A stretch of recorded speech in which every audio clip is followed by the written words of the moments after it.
Selamat datang di bagian ketiga dari Praktikum Teknik Restorasi Lingkungan tahun 2021.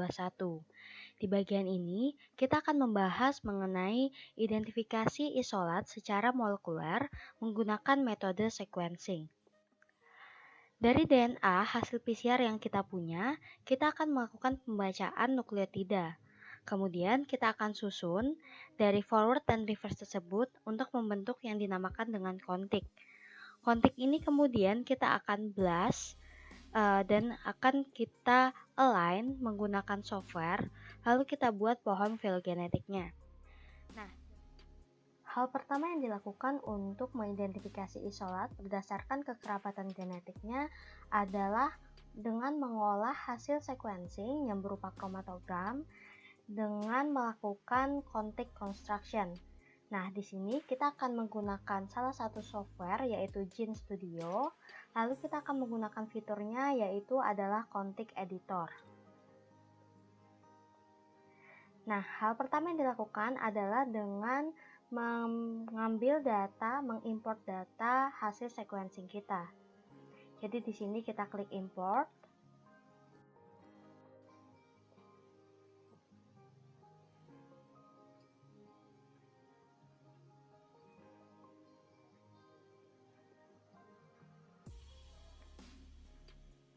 Hasil sequencing di sini berupa tipe filenya berupa AB1.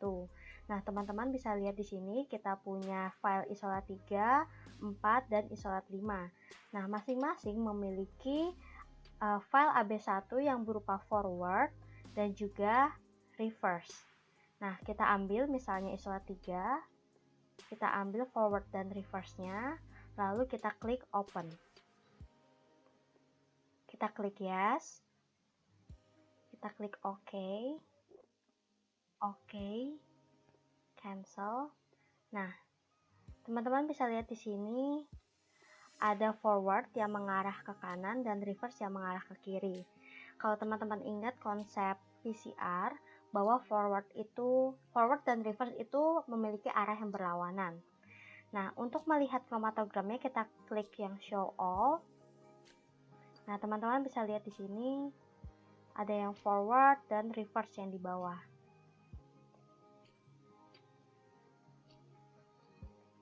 Setelah itu, kita akan atur agar memudahkan kita untuk mengedit.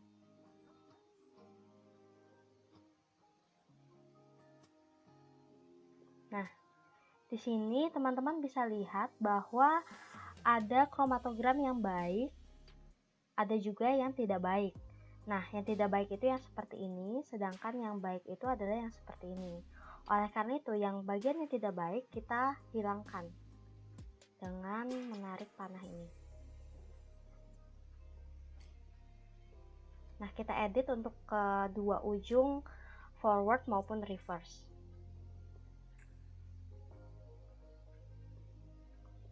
Setelah semua diedit, kita lihat apakah ada ambiguitas antara forward dan reverse, di mana di lokasi yang sama apakah terdapat perbedaan pembacaan bahasa nukleotida. Maka hal yang pertama kita lakukan adalah mengklik ini, ambiguity, kita klik. Nah, kalau misalnya 0 angkanya berarti semua tidak ada ambiguitas antara forward dan reverse. Kita klik cancel. Nah, jadi di sini teman-teman bisa lihat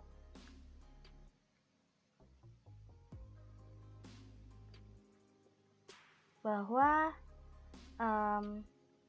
sudah ada kontik antara forward dan reverse. Nanti kontik ini kita akan ekspor berupa konsensus, yaitu nanti dari ujung sebelah sini hingga ujung sini. Ekspor konsensus dilakukan dengan mengklik ekspor konsensus di sini. Kita klik, lalu kita simpan.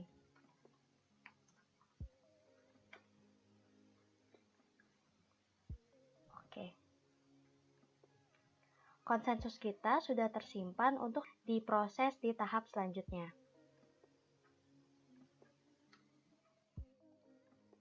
Selanjutnya, kita akan menggunakan fitur blast untuk melakukan blast pada kontak yang sudah kita buat. Di sini kita buka NCBI, lalu kita pilih blast. Kemudian kita pilih yang nucleotide blast. Lalu di sini kita pilih file hasil kontak kita tadi. Perlu diingat bahwa hasil kontak kita tadi memiliki tipe empty file, jadi ini yang kita pilih. Open. Lalu di sini bisa kita kasih judul. Lalu kita blast.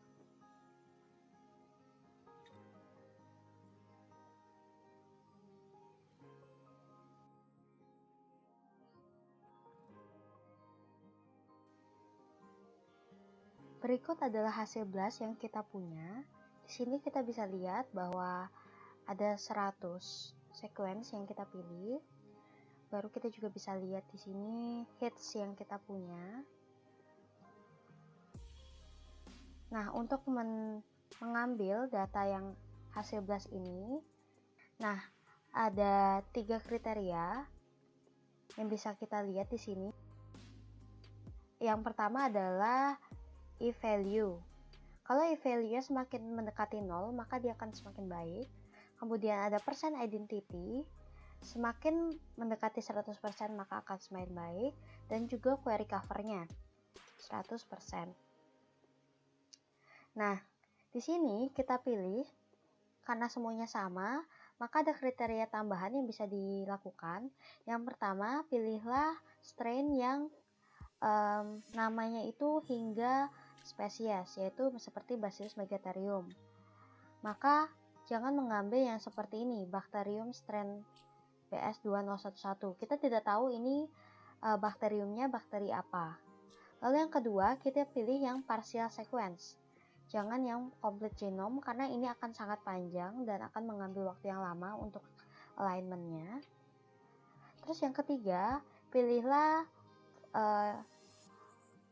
spesies yang variatif. Jika ada muncul Megatherium, Ariabatai, kemudian ada Haricocii, walaupun Haricocii ini di bagian bawah, tetapi lebih baik jika diambil, sehingga kita bisa tahu keragaman yang ada. Atau mungkin kita bisa mengambil Bacillus subtilis ini. Oke, untuk belajar saya akan pilih 5 terlebih dahulu. Ketika sudah pilih 5 sequence yang ada, kita pilih download, kemudian pilih FASTA yang align sequences. Akan muncul di sini. Nah, kita bisa lihat bahwa di ini adalah sequence pertama dengan FASTA-nya segini. Kemudian sequence kedua adalah ini dengan FASTA-nya di sini. Dan seterusnya.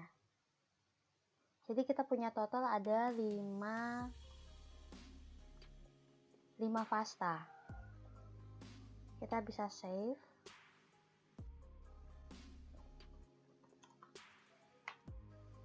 Sekian video bagian ketiga dari praktikum ini. Kemudian selanjutnya akan dijelaskan tahap alignment dan pembuatan pohon filogenetik pada video bagian keempat.